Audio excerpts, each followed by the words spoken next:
भाई ने जैसे ही फ़ोन किया तो बस मेरी तबीयत ख़राब थी, हम बाहर थे, डॉक्टर के पास ही जा रहे थे, लेकिन भाई का फ़ोन आते ही एकदम जो बोलते हैं ना गूज बम्स, वो सच में फील हो रहे थे कि रोंगटे खड़े हो गए।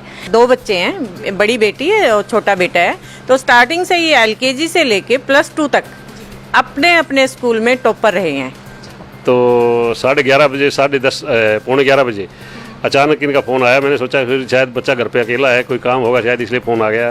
तो अचानक इन्होंने बताया पापा आपका बेटा IPS बन गया है, मेरा 174 रैंक आया है। तो मुझे अचानक ऐसा लगा भी मतलब ये क्या हो गया, मतलब मैं आई वॉज स्पीचलेस। तो जैसे आपने अपराजित UPSC का एग्जाम क्लियर करके अपने माँ बाप का सपना पूरा किया है, तो कैसा लग रहा है आपको? ये बहुत अच्छा, क्योंकि ऐसा लग रहा है कि बस चाइल्डहुड ड्रीम थी ये मेरी एक, और पेरेंट्स का मैंने सपना पूरा किया है। तो अभी ऐसा लग रहा है कि लाइफ में कुछ सक्सेस मैंने हासिल कर ली है। हिसार के सेक्टर 14 निवासी सुरेश लोहान और कमला देवी के बेटे अपराजित लोहान ने कभी पराजित होना सीखा ही नहीं। अपराजित ने ऑल इंडिया रैंक 174 के साथ UPSC एग्जाम क्रैक किया है। अपराजित ने अपने कॉलेज के दौरान विभिन्न गतिविधियों जैसे स्काई डाइविंग, सी डाइविंग और कल्चरल एक्टिविटीज में हिस्सा लिया और शुरू से अभी तक हर क्षेत्र में वो अव्वल आते रहे और अपने माँ बाप का नाम रोशन करने का कोई भी मौका उन्होंने नहीं छोड़ा। अब UPSC का एग्जाम 174th रैंक के साथ क्लियर करके केवल अपने माँ बाप का ही नहीं बल्कि अपने पूरे शहर का और हरियाणा का नाम देश भर में रोशन किया है। आइए सुनते हैं हमारी संवाददाता सौम्या माथुर के साथ खास बातचीत में कि अपराजित ने अपनी सफलता का श्रेय किसे दिया और एग्जाम की तैयारी उन्होंने कैसे की। नमस्कार, स्वागत है आपका RSN एक्सप्रेस में और मैं हूं सौम्या माथुर। आज हम लोग बात करेंगे माँ बाप के सपने की। जब भी एक घर में किलकारी बजती है तो हर माँ बाप के सपने उसी दौरान बच्चे के लिए बुनने शुरू हो जाते हैं और हर माँ बाप यही चाहता है कि समाज में भी ऊंचा नाम उसके बच्चे की वजह से हो और जो समाज के लोग हैं वो भी उनके बच्चे की वजह से उनके माँ बाप को पहचाने। इसी कड़ी में अगर हम लोग बात करें सेक्टर 14 के रहने वाले अपराजित की, इन्होंने भी कुछ ऐसा ही कर दिखाया है कि कल तक जिनको शायद 50% हिसार जानता था, आज इन्हें पूरा भारतवर्ष जानता है, क्योंकि UPSC में इन्होंने 174वां रैंक प्राप्त किया है। तो माँ बाप का सपना इन्होंने पूरा किया है। इस पर भी हम लोग प्रतिक्रिया लेंगे कि किस प्रकार का माहौल निकलकर सामने आ रहा है, लोगों के किस प्रकार से फ़ोन कॉल्स आ रहे हैं, क्या क्या कह रहे हैं, किस तरह से बधाई संदेश दे रहे हैं। तो सबसे पहले स्वागत है आपका अपराजित हमारे चैनल RSN एक्सप्रेस में। Thank you. तो जैसे आपने अपराजित UPSC का एग्जाम क्लियर करके अपने माँ बाप का सपना पूरा किया है, तो कैसा लग रहा है आपको? ये बहुत अच्छा, क्योंकि ऐसा लग रहा है कि बस चाइल्डहुड ड्रीम थी ये मेरी एक, और पेरेंट्स का मैंने सपना पूरा किया है। तो अभी ऐसा लग रहा है कि लाइफ में कुछ सक्सेस मैंने हासिल कर ली है। जी, अगर हम लोग 0 से लेकर 100 तक की बात करें तो किस प्रकार से तैयारी करी आपने UPSC एग्जाम की? तो जैसे मैंने बताया कि मेरे माता पिता का तो ये स्टार्टिंग से सपना ही था कि मैं UPSC क्लियर करूं, लेकिन मैंने पहले ये सोचा था कि पहले मैं IIT करूंगा। तो मैंने IIT बॉम्बे से BTech की और उसके जब मैं 3rd ईयर और 4th ईयर में था तब मैंने ये फाइनल कर लिया था कि अब मैं UPSC की ही तैयारी करूंगा। तो मैंने 4th ईयर से तैयारी अपनी स्टार्ट कर दी थी। उसके लिए मैंने पहले ऑनलाइन सोर्सेज और अपने जो सीनियर्स थे उनसे बात की, क्योंकि UPSC एक थोड़ा कॉम्प्लिकेटेड एग्जाम है, काफ़ी उसको टफ माना जाता है, लेकिन अगर उसकी स्ट्रेटेजी अच्छे से बनाई जाए तो उसको फर्स्ट अटैम्प्ट में क्लियर किया जा सकता है। ये मैंने दिखाई दिया है। तो वो स्ट्रेटेजी मेरे हिसाब से मेरी थोड़ी ठीक बन गई, मेरी सीनियर्स की हेल्प से और जो मेरे बाकी वेल विशर्स थे उनकी हेल्प से। तो उनकी मदद से मेरा क्लियर हो गया है। अगर हम लोग माता पिता के सहयोग की बात करें तो पेरेंट्स का किस प्रकार से आपको सहयोग मिलता था?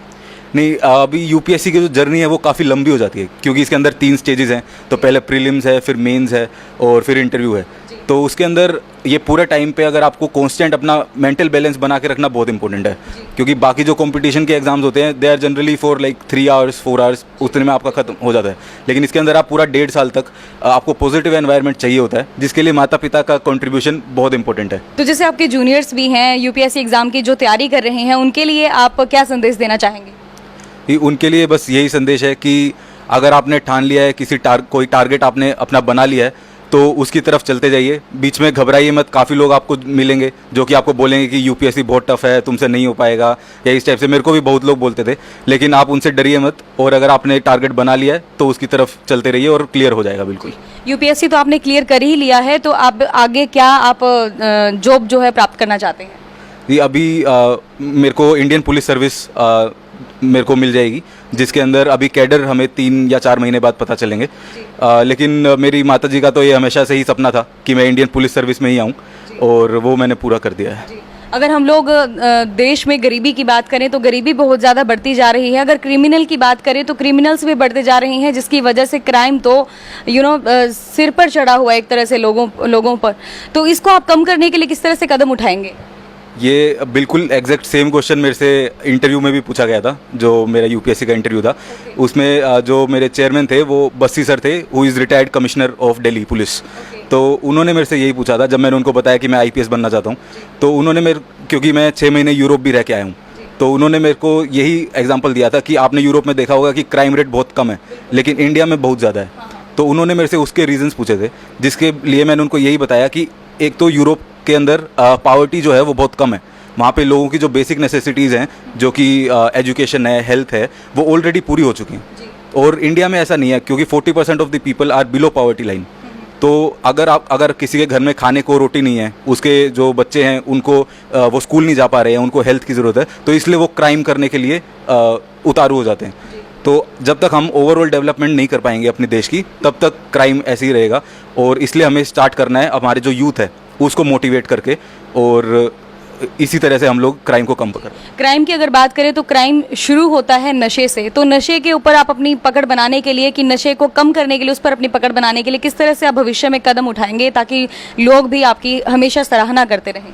जी बिल्कुल, जो ये नशे वाला मुद्दा है, ये भी इस बारे में भी मैंने इसको काफ़ी पास से देखा है। क्योंकि 11th-12th में जब हम लोग यहाँ पे हिसार में कोचिंग पे जाते थे, तो भी हिसार में के आसपास जितने भी थोड़े बाहरी इलाकों में जो पार्क हैं, वहाँ पे मैंने काफ़ी लोगों को देखा जो एकदम टीनेजर्स 15-16 साल के बच्चे ही नशा की चपेट में आ जाते हैं। सिमिलरली मैंने दिल्ली में जब मैं 3-4 महीने था, वहाँ पे मेट्रो स्टेशन के बाहर मैंने काफ़ी बच्चों को ऐसे नशा करते हुए देखा।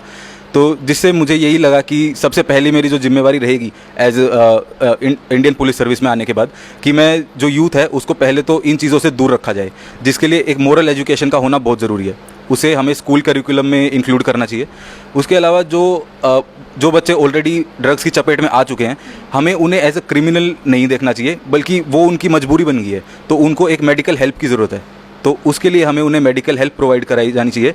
प्लस साथ में जो ड्रग कार्टल्स हैं, बड़े बड़े जो सप्लायर्स हैं, उनके ऊपर छापामारी होनी चाहिए, उनको हिरासत में लिया जाना चाहिए, ताकि हम लोग पूरी अपने देश को, स्पेशली आप देखेंगे कि हमारा जो बॉर्डर है हरियाणा का, वो पंजाब से काफ़ी लगे हुए है, जिसकी वजह से ड्रग्स का काफ़ी अभी बढ़ गया है हरियाणा में भी। तो वो कम करने के लिए हमें पूरा अच्छे से प्लान बनाना पड़ेगा, और इस तरह से मैं करना चाहूँगा। किसी भी फील्ड में जब हम लोग कदम रखते हैं तो उससे पहले हम लोग गाइडलाइन भी लेते हैं और साथ ही साथ एक इंस्पिरेशन भी ढूंढते हैं।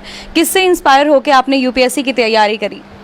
जी, मेरी तो इंस्पिरेशन हमेशा से मेरे पिताजी रहे हैं।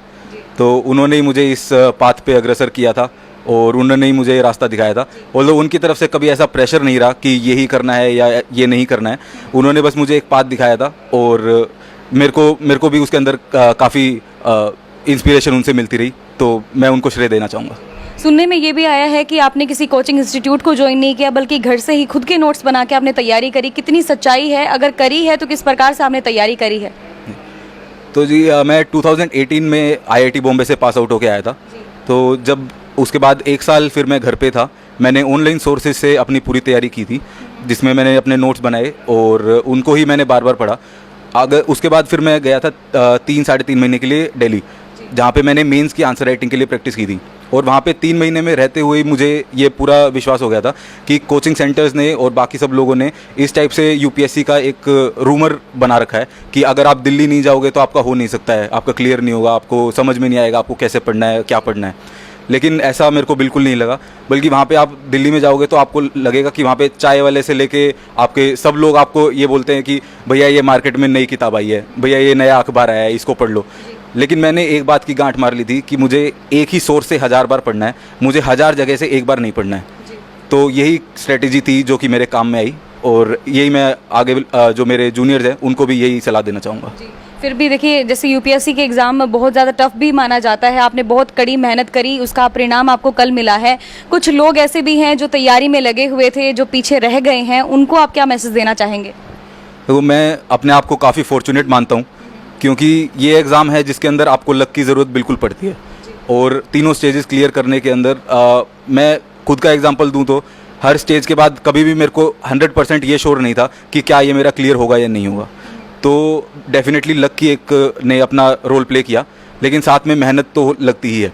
तो उन लोगों को मैं यही बोलूँगा कि अगर आपने सच्चे दिल से मेहनत की है तो आज नहीं तो कल आपका ज़रूर क्लियर होगा। और फर्स्ट अटैम्प्ट के बाद या सेकंड अटैम्प्ट के बाद अपने हिम्मत मत हारिए। काफ़ी लोग होते हैं जो कि थर्ड या फोर्थ अटैम्प्ट में जाके उनका क्लियर होता है और उसके बाद उनकी रैंक जो आती है वो डायरेक्ट टॉप 50 में आ जाती है। तो अपनी तैयारी मत छोड़िए और लगे रहिए। तो जैसे आपने बताया कि यूपीएससी के एग्ज़ाम जब क्लियर करते हैं या फिर उसकी तैयारी करते होते हो तो एक पॉजिटिव माहौल आपके आसपास होना चाहिए। उस पॉजिटिव माहौल को किस प्रकार से क्रिएट करें और आपके पेरेंट्स ने कितना साथ दिया उसके अंदर, जैसे पॉजिटिव माहौल को क्रिएट करने के लिए? हाँ जी, तो पॉजिटिव माहौल बहुत ज़्यादा इंपॉर्टेंट है। जैसे मैंने बताया कि आपको एक इसके अंदर इस एग्ज़ाम में एक मेंटल बैलेंस रखना पड़ता है। काफ़ी स्टूडेंट्स ये समझते हैं कि हमें दुनिया से पूरा कट जाना है, हमें किसी की सेलिब्रेशन में नहीं जाना है, फेस्टिवल्स अटेंड नहीं करने हैं, होली दिवाली नहीं मनाने हैं। ऐसा मैंने बिल्कुल भी कुछ नहीं किया है। हाँ, मैंने सोशल मीडिया से काफ़ी दूरी बना के रखी थी। मैं कहीं फेसबुक पे या व्हाट्सएप पे नहीं था, क्योंकि मुझे ऐसा लगा था कि यहाँ पे सोशल मीडिया जितना यूज़फुल है उतनी ज़्यादा वहाँ पे नेगेटिविटी भी है। तो मैंने यही सोचा था कि मैं सोशल मीडिया पे ना रह के बल्कि जो मेरे घर के परिवार वाले, जो मेरे करीबी लोग हैं, उनसे जब भी मेरे को कोई टेंशन होती थी या इस टाइप से मैं सोचने लगता था कि क्या ये मेरे से हो पाएगा या नहीं, तो मैं अपने माता पिता से, मेरी बड़ी बहन से प्रेरित होता था और उनसे ही बात करता था। यूपीएससी की तैयारी तो जैसे आप कर ही रहे थे, आपका टारगेट क्या था यूपीएससी के एग्ज़ाम में? कौन सा रैंक आपको चाहिए था कि इंडिया में मेरा ये रैंक आए? जब भी किसी भी कंपटीशन की कोई भी स्टूडेंट तैयारी करता है तो डेफिनेटली उसका टारगेट होता है कि मेरी रैंक 1 ही आनी चाहिए। अगर आप रैंक 1 के बिना अगर तैयारी शुरू कर रहे हैं तो शायद आप वो फेल होने के लिए ही कर रहे हैं। तो मेरी भी वही थी कि रैंक 1 मुझे चाहिए। लेकिन मेरा स्टार्टिंग से, जैसे मैंने बताया कि मेरे मम्मी का भी यही सपना था कि मेरे को इंडियन पुलिस सर्विस मिले, और 174 रैंक के ऊपर भी हम लोग काफ़ी खुश हैं। डेफिनेटली मैं चाहूँगा कि इसको अगर मैं आगे कोई अटैम्प्ट देता हूँ तो मैं टॉप 5 में, टॉप 3 में भी आना चाहूँगा। अगर समाज सेवा की बात करें तो समाज सेवा के लिए आप किस तरह से अग्रसर रहेंगे? इस समाज सेवा की जैसे हमने अभी बात की, तो पहला मुद्दा तो यही है कि जो नशा काफ़ी बढ़ रहा है सोसाइटी में, उसको टैकल करने की बहुत ज़्यादा ज़रूरत है। दूसरा, जो महिलाओं की सुरक्षा को लेके है, स्पेशली इंडियन पुलिस सर्विस उसके अंदर काफ़ी ज़्यादा अपना योगदान दे सकती है, तो उसका मैं उसके लिए अपना कार्य करना चाहूँगा। जैसे मम्मी पापा का जो सपना था वो तो आपने पूरा कर ही दिया। अब अगर हम लोग आगे के सपने की बात करें कि परिवार को भी समय दें और साथ ही साथ जनता की सेवा में भी समय दें, तो किस तरह से बैलेंस करके चलेंगे आप अपने टाइम टेबल को?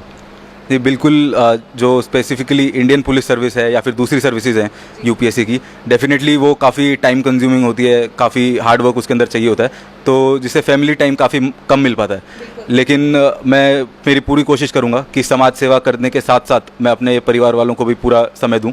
और जहाँ तक आगे वाले सपनों की बात है, तो मैं तो यही बोलूँगा कि इंसान का काम ही है आगे बढ़ते रहना। तो एक सपना अगर अभी पूरा हुआ है तो अभी आगे के सपने और आगे के टारगेट सेट किए जाएंगे और उनको बिल्कुल अचीव करने की कोशिश करेंगे। अंतिम सवाल मेरा आपसे यही होगा प्राजित, कि आप युवा पीढ़ी को क्या संदेश देना चाहेंगे?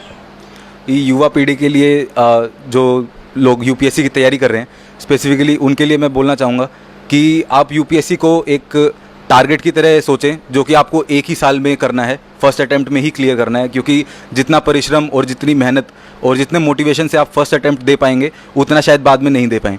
लेकिन साथ ही साथ मैं ये भी बोलना चाहूँगा कि जो फर्स्ट अटैम्प्ट में असफल रहे हैं, उन्होंने अगर पूरी मेहनत से पढ़ाई की है तो उनका जो बेस इतना मजबूत बना है, वो सेकंड अटैम्प्ट और उसके बाद भी अगर लगे रहेंगे तो यूपीएससी जितना इसको बनाया गया है कि ये बहुत बड़ा एग्ज़ाम है, बहुत ज़्यादा टफ है और नहीं हो पाता है, ऐसा नहीं है। आप अगर सच्चे दिल से मेहनत करते रहेंगे तो आपका बिल्कुल क्लियर होगा और आप भी सफलता के हकदार होंगे।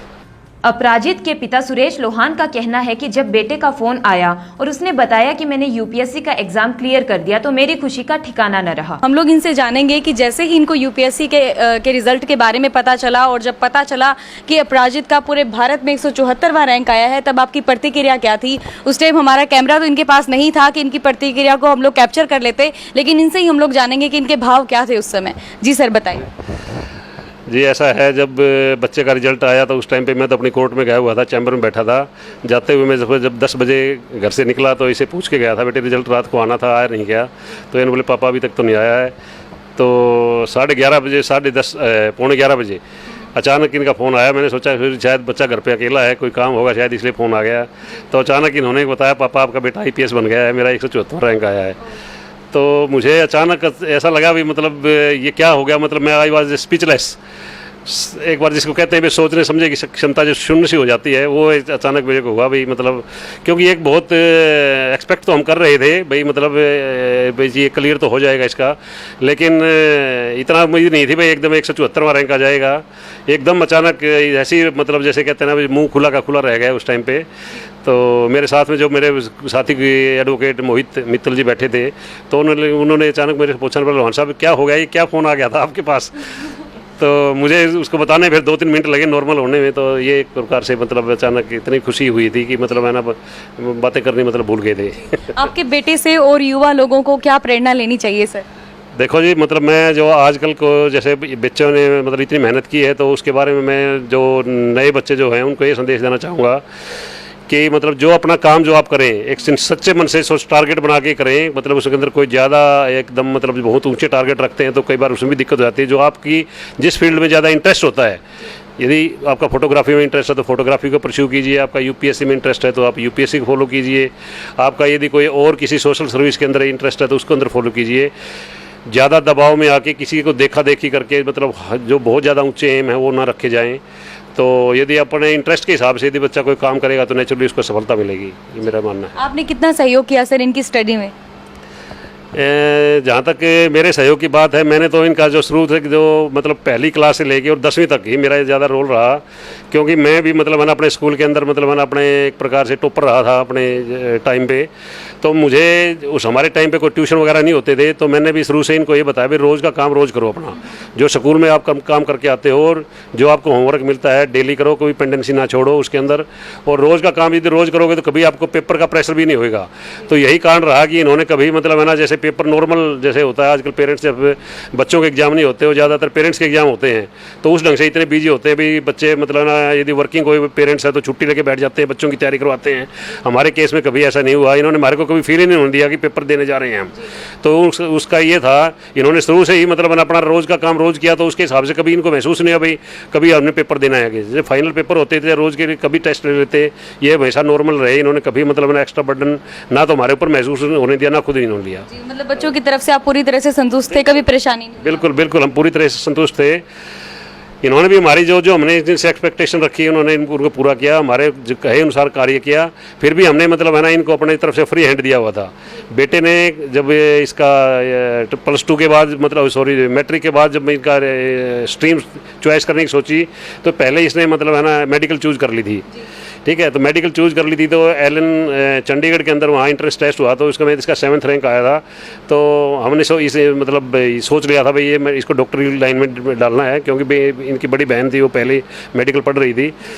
तो एक दो और मतलब है ना जो मेरे फ्रेंड्स थे और इनके मतलब जो एल्डर थे उन्होंने इसको सजेस्ट किया, बेटे मतलब है ना डॉक्टर की लाइफ बहुत बिजी होती है। तो इसलिए मतलब है ना फिर मतलब ये हमारा तो ये दबाव था भाई आप मेडिकल में रहो, दोनों बच्चे मेडिकल में रहे, लेकिन इसने फिर अपने हिसाब से सोचा तो हमने इसको फिर उसमें चॉइस करने में फ्री हैंड दिया। तो इसने फिर नॉन मेडिकल को छोड़ के नॉन मेडिकल चूज़ कर लिया, और जब इंट्रेंस में मतलब है ना IIT से इसने अपनी बीटेक कर ली। तो ये मतलब है ना हमने इसको ये किया भाई हमारा दबाव ना माना जाए, अपने हिसाब से काम किया जाए। तो मतलब इनको हमने फ्री हैंड दिया, तो ये मतलब आज इतने सक्सेसफुल हो गए दोनों बच्चे।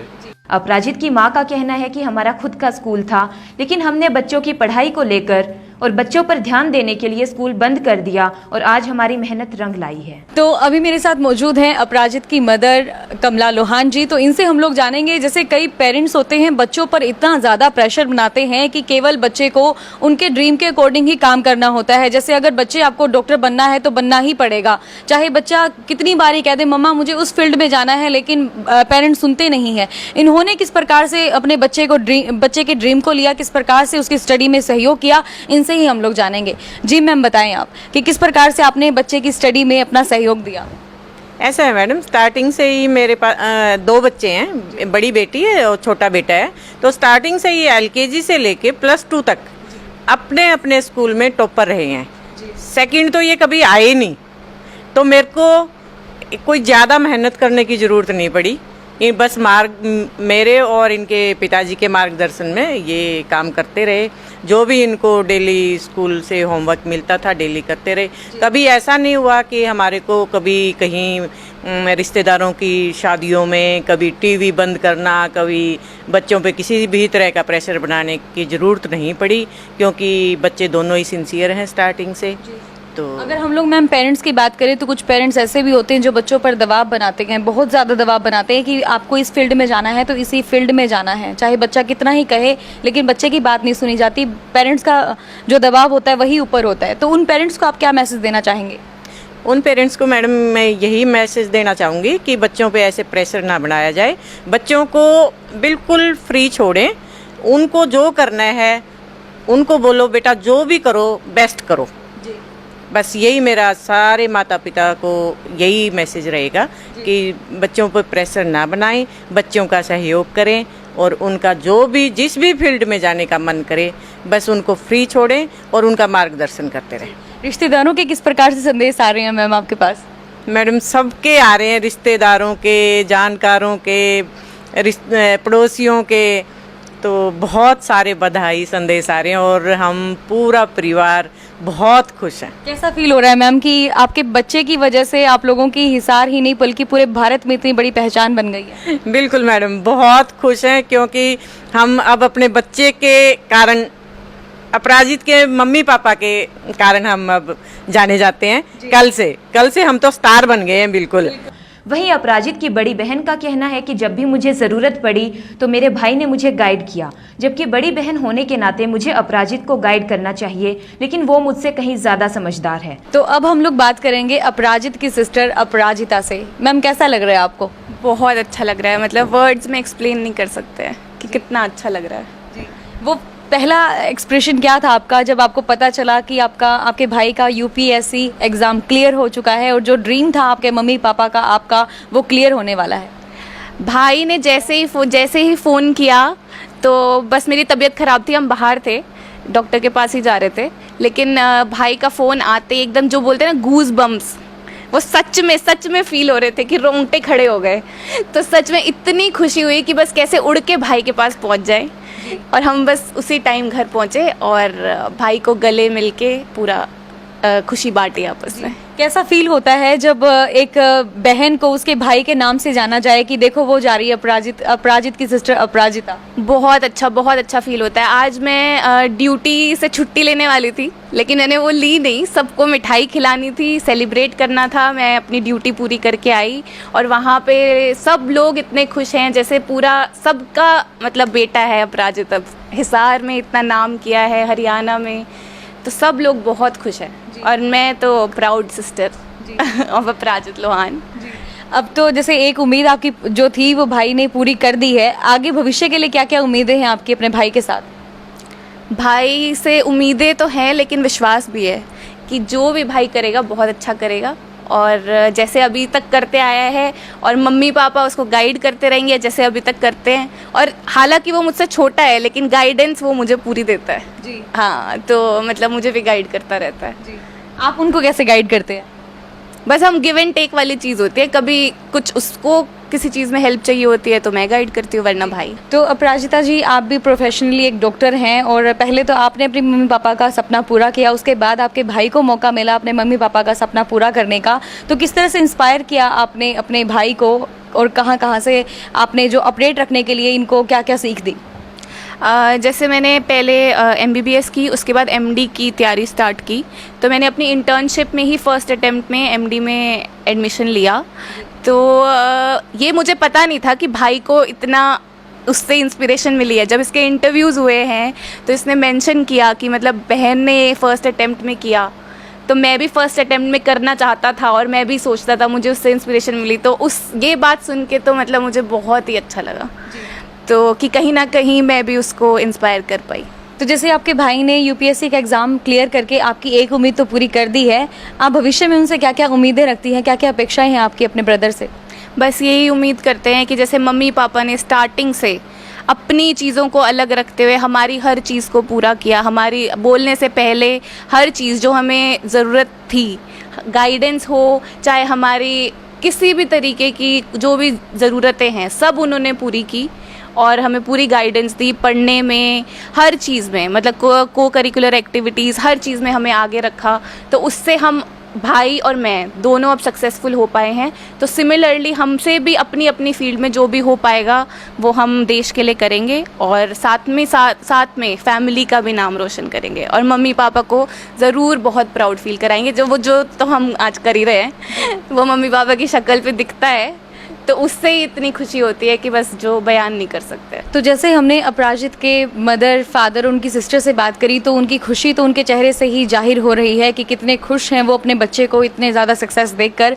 और हम भी यही उम्मीद कर रहे हैं कि अपराजित जब आईपीएस बनेंगे, आईपीएस बनने के बाद जनता की सेवा भी करेंगे, अपने परिवार को भी समय देंगे और परिवार का नाम रोशन तो उन्होंने यूपीएससी एग्ज़ाम क्लियर करके कर ही दिया है, बाद में समाज सेवा भी करेंगे तो उससे भी बहुत ज़्यादा नाम उनके माँ बाप का रोशन होगा। उनके भविष्य की हम लोग शुभकामना करते हैं और साथ ही साथ सभी लोगों से मैं ये उम्मीद करना चाहूँगी जो यूपीएससी की तैयारी कर रहे थे, आपको भी अपराजित से इंस्पायर होना चाहिए। जिस प्रकार से उन्होंने बताया कि उनका स्टडी पैटर्न क्या रहता था, वही स्टडी पैटर्न आपको भी अप्लाई करना चाहिए। एक पॉजिटिव माहौल अपने आसपास क्रिएट करना चाहिए ताकि आप यूपीएससी का एग्ज़ाम जो है वो क्लियर कर सकें। स्ट्रेस नहीं लेना है, फ्री माइंड होकर स्टडी करनी है, तभी आप हर चीज़ में, हर फील्ड में आप कामयाबी प्राप्त कर सकेंगे। तो इसी तरह आप लोग भी मेहनत कीजिए, अपने मम्मी पापा का नाम रोशन कीजिए। बहुत ही खुशी मिलती है, उस खुशी को बयान नहीं किया जा सकता, सिर्फ उसको फील किया जा सकता है। आरएसएन एक्सप्रेस पर खबरों का सिलसिला इसी प्रकार जारी रहेगा। शहर व अपने स्टेट की तमाम खबरों की जानकारी के लिए आप देखते रहिए आरएसएन एक्सप्रेस और इसी के साथ मुझे दीजिए इजाजत। नमस्कार। शहर की ताजा खबरों की जानकारी पाने के लिए लाइक करें हमारे फेसबुक पेज आरएसएन एक्सप्रेस को और यूट्यूब चैनल आरएसएन एक्सप्रेस को सब्सक्राइब करें और साथ में बेल आइकन जरूर दबाएं ताकि शहर की ताजा खबर की जानकारी सबसे पहले नोटिफिकेशन के माध्यम से आपके मोबाइल स्क्रीन पर पहुंच सके।